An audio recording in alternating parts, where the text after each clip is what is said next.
يسموها سيل ميديتد. سيل ميديتد أو يسمونها اسمها ديلي، تأخيرات، ديلي.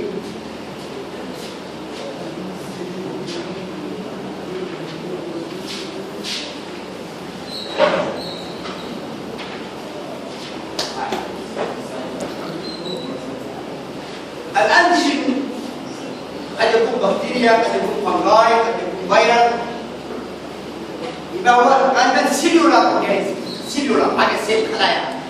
الأنتيجين هنا سيلولار، قد يكون بكتيريا زي التي بي، بكتيريا زي التي بي، بكتيريا بكتيريا أو فنجاس. أوكي. يبقى أنتيجين ثقيل شوية، أنتيجين ثقيل شوية. صعب على الانتي بوديز العادي اللي تتخلص منه، عاوز خلايا. اوكي، ناخذ بكتيريا اللوكيميا، ناخذ التي بي كمثال. طبعا ان الانتي بودي ما فيش انتي بودي، نوع انتي بودي او مرض كثير الانتي بودي، وانما من اللي حيكون المهمه التيهما. تيهما لاكسيت تي اي تيهما. نشوف ايش اللي حدث التي بي في العصيان التي بي، بكتيريا التي بي. أو مش شرط تكون البكتيريا نفسها، البروتين اللي هو دي بي تي، اللي هو بيوريفايد اللي بينضبط فيه أحيانا، أو اللي هو البروتين تيست، البروتين تيست.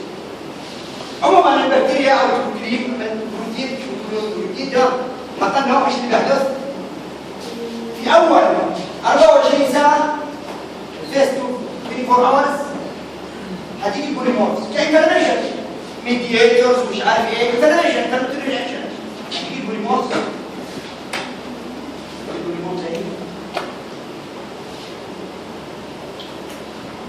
حاول تعمل البوليمورز، حاول على ايش؟ تعمل فاجوسايتوز للايه؟ البكتيريا اللي بتيجي اهو. البوليمورز للنيوتروفيل يعني بتدلعها بالبوليمورز، ها؟ احنا بندلعها بالبكتيريا ولا لا بوليمورز؟ قال السوشي طبعا بوليمورز تروفيلا كل محتاجه يعني ما كل شركه احنا لا بوليمورز دي. اوكي. بتعمل فاجوسايتوز ايه؟ البكتيريا اللي بتحط فاجوسايتوز فوق 24 ساعه.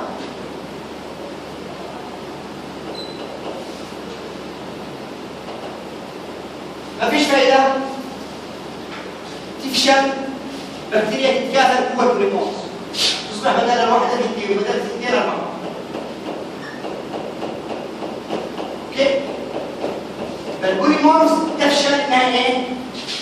انها تهضم البكتيريا، لانه مغلفه بكود لايبوبروتينز لبيتس كتير، فتفشل البوليمورز انها تهضمها. ومع ذلك البكتيريا هي تتكاثر جوه ايه؟ جوه البوليمورز. النتيجه مين اللي هيموت؟ البوليمورز. فهنطلع هنا بعد 24 ساعه البوليمورز ميته ومعانا كميات ايه؟ كبيره من البصيلات. يجيب على الهيستيوسايتس المكبسات المنظفات او الهيستيوسايتس. هتاكل بقى البوليمورز الميته، هتنظف البكتيريا بقى، هتاخدهم كلهم بقى. يبقى حبيبي ايه؟ الهيستيوسايتس طبعا الهيستيوسايتس النيوكليوس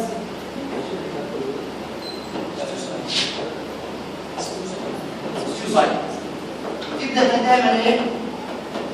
البكتيريا الكميات كبيره. الهيستيوسايتس اللي جايبنا المونوسايتس، كان المونوسايتس انا دخلت الهيستيوسايتس. اوكي. طيب بعد 48 ساعة تجد الهيستيوسايتس بعضها انفجر، ما فيش فايدة، البكتيريا تتكاثر جواها، ما فيش فايدة برضه، دي في شغالة.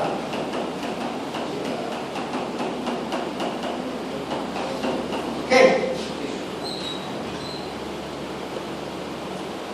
وفي رحلة كده صغيرة كده احنا كلها لما ناخد تسليم، بس نخليها كلها لوكا عشان تكون 2000 أفضل.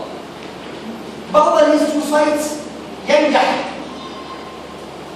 في قتل بكتيريا، قتل بكتيريا واحدة أو اثنين كده، بياخذ الكود الشفرة بتاعها. اوكي، يعمل له presentation with the major histocomplex type 2. major histocomplex 2. سمعتوا عنه ولا سمعتوا عنه؟ سمعتوا عنه. يبقى هياخد الفقط الانتيجينات، يعني هو الان دلوقتي في معركه جوه الهيستوسايت. يعني صوروا مثلا جو مثلا بكتيريا مثلا، او نقول مثلا ايه؟ خلينا نقول بكتيريا، بلد البكتيريا مثلا ونجوم اللايزوزومز. اوكي، طخ طخ طخ طخ مضربه حمق مش عارف ايه، وما دام بيتصلوا طبعا في النهايه الهيستوسايتس خلق ايش؟ واحد من دول الخلق الخمارات. يعني نجحت بخلق الخمار. طبعا ده انتصار الهيستوسايتس. فبتروح بقى على السيرفس مع الميجور هيستوكومبلكس بعصايه، مش على طول تسلمه، لا، دخل الخمار بتاع البنت دي على العصايه، فتح الشباك، ما هو لو حاجه كده عشان ما تتكهربش بقى. لما هتيجي الليمفوسايتس ما هيش غبيه، هتقول تعالى تقرب مني تتكهرب، لا، دي حاجه عازل زي العازل بتاعنا الميجور هيستوكومبلكس ايه؟ كومبلكس، ولا الانتيجين اهو بتاع الكبار.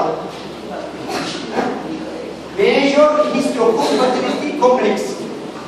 اوكي، اعمل كده بس MHC خلاص. اوكي، يطلعها، يا ليش طلعته؟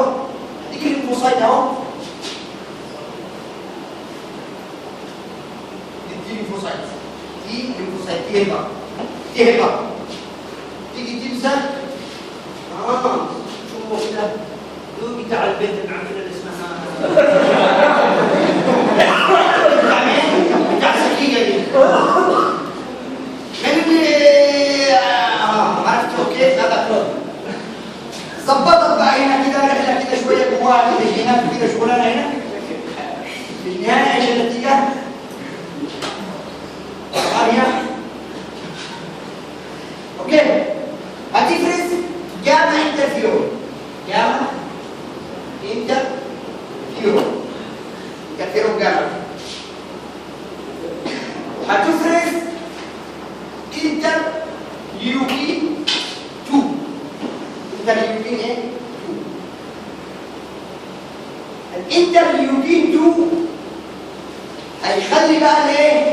النوع ده من الليمفوسايتس يشكل كميات كبيره اهو، كله كتير كلهم ذكيه.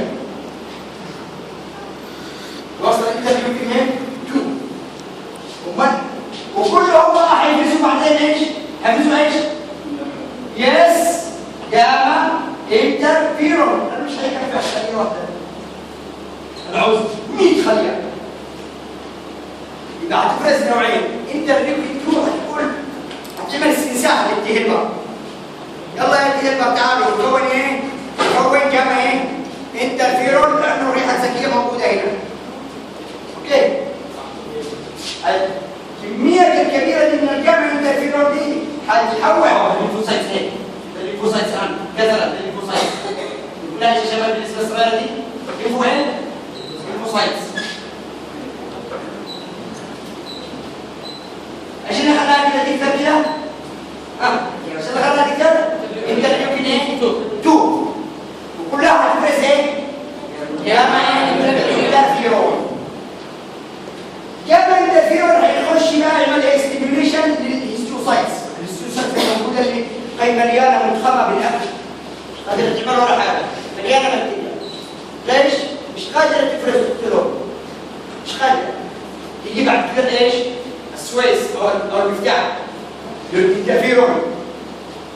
اقول لها شدي حيلك، صنعي بقى انزيمز جديده قادره انها تقتل الايه؟ التي بي. هتبدا تتحول من بدل الفارموس كانت في الاول فرحانه يلا ناكل اتخمد نفسها، لا الان هتتحول لخلايا مش وظيفتها الفاغوسايتوزيس، وظيفتها افراز انزيمات جديده قادره على قتل الايه؟ التي بي. هيستوسايتس الى خلايا جديده هيستوسايتس بس خلايا موديفايد. ايش معنى موديفايد؟ متطوره او متكيفه مع الوضع الجديد. موديفايد هيستوسايتس. يبقى الموديفايد اذا الجمع الانترفيرون هيحول الهيستوسايتس الى موديفايد هيستوسايتس. موديفايد هيستوسايتس سميها ايش دي موديفايد؟ بسميها ايبيثيليويد سيلز. اذا تحول دول الكاستروسيس اسمهم ايش يا شباب؟ ايبيثيليويد سيلز. ايش هم الايبيثيليويد سيلز؟ بقى ممكن يكونوا هيستوسايتس عاديين بس بينتجوا انزيمات جديده متطوره. اوكي؟ سميناها ايبيثيليويد. ليش سميناها ايبيثيليويد؟ لانه مش مقدر نوصف انها ايبيثيليوم لكن حقيقه هي مش ايبيثيليوم هي هيستوسايتس. سميناها ايبيثيليويد يعني ايبيثيليال لايك. اويد يعني لايك. ايبيثيليويد. ايوه.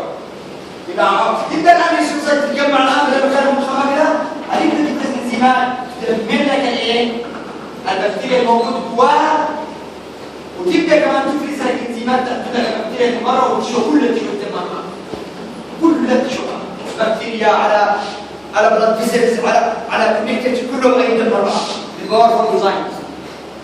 وبعض الخلايا كمان يتجمع مع بعض ويكبر يصبح عامل خلايا عملاقه. اي جوين سيتي. وعباره عن ايبيثيليويد سيلز متجمعين مع بعض. اوكي برضه هيقتل البكتيريا. لا الجراحه اللي بقى هي لازم اتحاد قوه عشان نبدا نبلع كثير ودمنا كثير. هذا يسمونه لانجهانز سيل. لانجهانز جاينت سيل. جاينت سيل. لانجهانز ايه؟ جاينت سيل.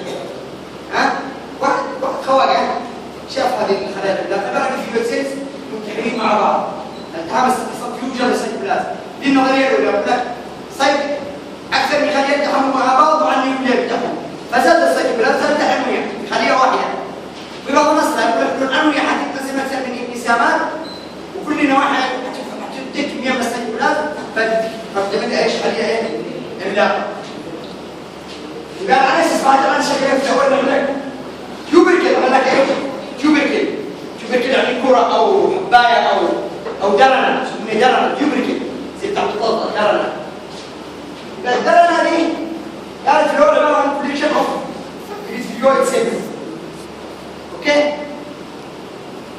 بعد كده حصل موت للنسيج اللي في الوسط ده والخلايا وكده حتى هم هيموتوا الايبيثيليويد سيلز يعني بس كله دمار بقى انزيمات باورفول انزيمز تهضم لك الهيستوسايتس تهضم لك البسلايت تهضم لك التيشو كامل يصبح موجود هنا في الوسط منطقه ميته كده.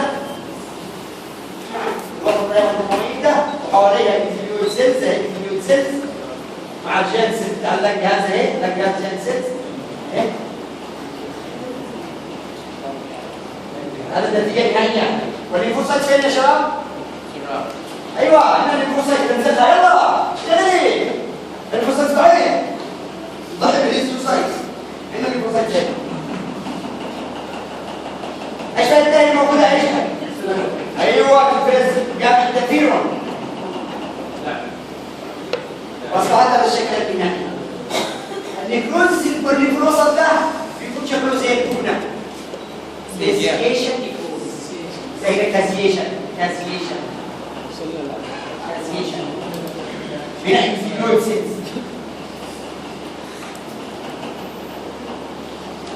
بناء الليمفوسايتس. ده كله مع بعض بسميه تي بي جرانيولوما. تي بي جرانيولوما او بسميه تيوبركل. درنه تيوبركل. سميها ايش هنا؟ درنه تيوبركل. اوكي. ليش سميته هايبرسيستي؟ لانه اصبح كمان بيعمل النورمال تيشو كمان مضر. يبقى مش انا قتلت البكتيريا، لو كنت قتلت البكتيريا بسميه اميونيتي مناعه. بس ما دام قتلت البكتيريا ودمرت التيشو نورمال يبقى اصبح هايبر ايه؟ سنسيتيف. بالغ بقى في الخط بالغ.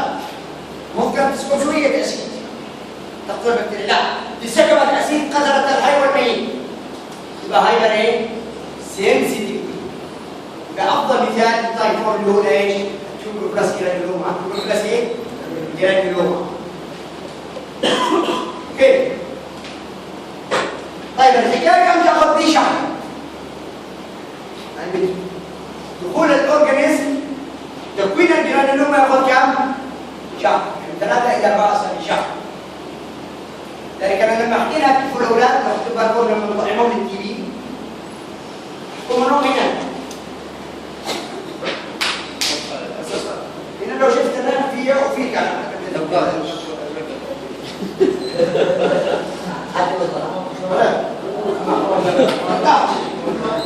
ما طلع. وين يا عم؟ ثاني تلقى النوم بتاعك كده.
يروح يطعم طعمته من عنده. إذا انتهينا مثال للتايب 4 هايبرين سنسيتيفيتي يبقى كل الطعام. يعني بالطعام شو هو طبيب لازم الطعام لأنه يدخل مستشفى الدرن فتشوفوا أمراض الصدر والكلى. فأنت لو طعام يقول لك طعام الحماية مش حماية قوية على فكرة خذوا بالكم. بعد لما طعام كل أنا انا عشان ابص على التي في هيجي لي كده مثلا يعني هو مناعه الثلاث اربع بصلاي مش 1000 بصلاي ايه خلوا بالكم يعني ما تاخدوش راحتكم قوي زي الحصبه الحصبه سهله قويه خش ب 1000 واحد مع عصفور كده على لكن التي ضعيف في التطعيم فبالتالي 60% حقق في كسب 60% ذلك حقق في كسب بس 60% احسن ما فيش صار مثلا صح. ايوه إذا ده يسمونه تايب 4 هيبقى إيه؟ لسه ميديتد مبتهل بقى. ما عبدون كنا مرة واحدة والرواية. لسه منه إيه؟ لأنه بعد كم يتكون بعد يعني أول مرة بعد شهر ثاني مرة خلي بالكم ثاني مرة أنا طيب لو كده خذ العقود دي 48 إلى 72 ساعة قد تروح على لأنه الهيبة اكتسبت منامها سابقة مجرد تدريب البكتيريا عندي الميموري سيلز تتكاثر بسرعة وبالتالي كان انترفيرون ميثيلويد كازيشن نيكروزيس بسرعة بالتالي أنا ليش بعمل لك الآن أنا اختبار تيبي بعمل لك هنا مثلا أنا شاكله في بكتيريا أعمل لك العقلة دي والله إذا جلست مدة شهر ولا متكونين ما تدري ما عندك أصلا لكن لو أقول لك عملت العلماء أقول لك تعلم بعد يومين أو 3 أيام عشان تشوف الإيه؟ لو كنت بعد يومين 3 أيام مرة في أثر يبقى أنت عمرك عاد ما قالش تجيني خلاص الحاجة. لكن لو كنت بعد أيوه بعد يومين 3 أيام كان في كده لأنه هايبر سليم رياكشن سليم تدمير كنت تشوف شكل سليم هايبر كيف؟ ده بالنسبة لإيش؟ بالنسبة للتايب 4 هايبر إيه؟ سيل مثال آخر هو يصير عيني مش مهم. ها؟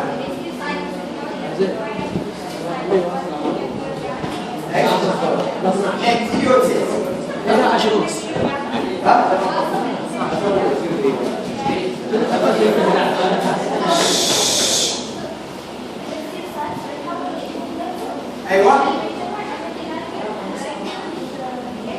ايوه بعض هذه هيتجمعن مع بعض يقول خلينا نعمل بعض كل لكن بعضها هيتجمعن مع بعض يعني كان نقول كل فيديو يكسب مثلا دلوقتي في بعضهم هيتجمعوا مع بعض كده عشان يكسروا الباب بدل ما مثلا نحط كده واحده يضربوا له نعمل كل واحده وما تبدا لا جالسه لا جالسه طبعا الفيديو يتحدوا مع بعض فبالتالي كانوا انهم خلينا لا اشتغلوا شغل عليه واحد ماشي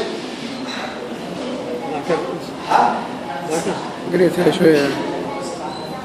بويزون ايفي بدي أسلف لي هناك. بويزون قلت شكلك مشغول ولا شيء بعد المغرب؟ زي شكلك الكمبيوتر نفس الشيء تايب 4 هايبر ايه؟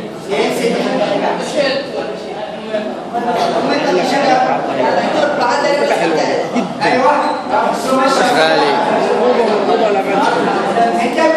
انا اشتريت بالمسجد هذا كويس انا. المسجد محمد دي تايب 4 هايبر ايه؟ كونتاكت ديرماتايتس كونتاكت فيا عم تدي مثال معانا حاجه اسمها بويزون ايه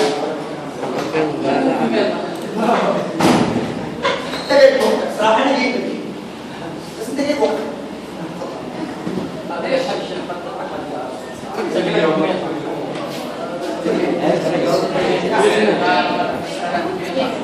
ايوه